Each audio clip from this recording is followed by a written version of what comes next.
Comme la France entière, la filière équine a des difficultés à recruter. Ouais, ouais, ouais. Ouais, c'est évident. Bah, je travaille dans les cours, donc forcément, je peux que le voir. Et oui, on a beaucoup de mal à recruter. Oui.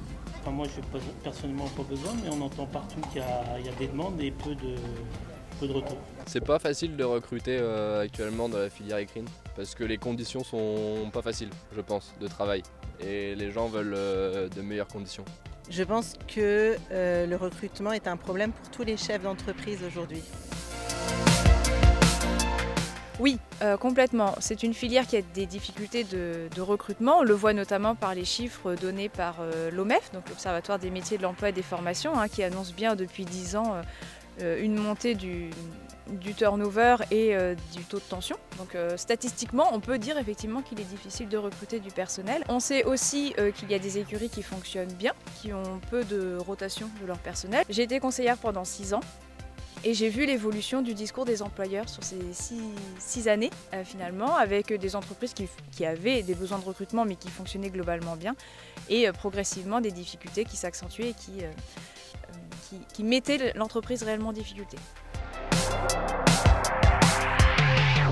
Déjà, c'est pas un métier qui est simple, c'est un métier c'est un métier passion, beaucoup d'heures, on fait beaucoup de week-ends, il faut aimer ça, donc peut-être que plus on avance dans le temps et moins les gens ont envie de trop travailler, je pense. Charge de travail importante, des horaires particuliers. Les gens veulent beaucoup de repos, on essaie de leur en donner, mais c'est pas évident, les chevaux ils doivent manger tous les jours. Beaucoup de courses le week-end, le midi, l'après-midi, le soir, les courses. C'est pas facile, il faut être très motivé et passionné pour faire notre métier. On gagne trop peu d'argent pour les horaires et les conditions de travail. À mon avis, l'inflation y est quand même pour beaucoup parce qu'on a un problème quand même de salaire qui fait que c'est parfois difficile de s'engager dans un CDI à un taux horaire conforme avec ce qui se fait sur notre marché. Donc ça, c'est quand même une véritable problématique.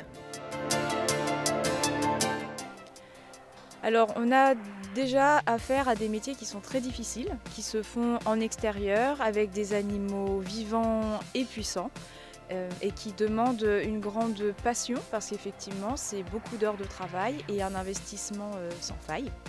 Et peut-être qu'on est sur une génération qui n'a pas ce même rapport au travail. Alors, du moins on a des jeunes qui vont attendre davantage des métiers qui sont rémunérateurs et qui leur permettent d'avoir plus de temps libre pour exercer leur autre activité. Malheureusement, les écoles ont du mal à former les apprentis. Il y a aussi que les élèves n'ont plus le droit de travailler le week-end. Et donc ça, nous, c'est le week-end qu'on gagne notre vie. Donc s'ils ne peuvent pas travailler le week-end, la suite sera compliquée, quoi. En formation, on ne voit pas vraiment la réalité du terrain. Surtout dans les filières CGEA et CGEH qui sont pas en alternance, où c'est des stagiaires, où ils sont là que pendant les vacances, enfin hors vacances, qui ne travaillent pas le week-end. Et du coup, même les patrons les usent moins à la tâche qu'un vrai salarié. Donc ils ont un peu plus de mal à se rendre compte du vrai ce qui se passe quand on est salarié en CDI dans une entreprise équine.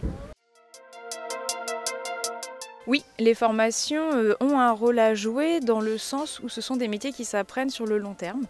On ne peut pas apprendre à travailler auprès des chevaux en 1 an ou 2 ans et on a affaire à plusieurs cas de figure. On a à la fois des personnes qui vont travailler parce qu'ils sont issus d'une famille qui ont des chevaux et qui sont eux-mêmes professionnels. Et donc, ils vont apprendre naturellement à travailler auprès des chevaux et ça va être comme intuitif pour eux. A l'inverse, on a des personnes qui vont soit monter en centre équestre sur leur temps de loisir quand ils sont jeunes ou même s'orienter directement vers les métiers du cheval sans avoir appris auparavant à s'occuper de ces animaux. Et quand ils rentrent en entreprise ou en apprentissage, il y a un gap énorme qu'ils doivent combler. Et c'est vrai que quand on est dans une situation de pénurie du personnel, on rentre dans un cercle vicieux où les employeurs ont tout de suite besoin de personnel très opérationnel. On a des équipes qui sont très occupées, voire surchargées. Et donc, bien effectivement, quand l'apprenti arrive, il faut qu'il travaille tout de suite quelque part et on ne lui laisse peut-être pas suffisamment le temps d'être apprenti.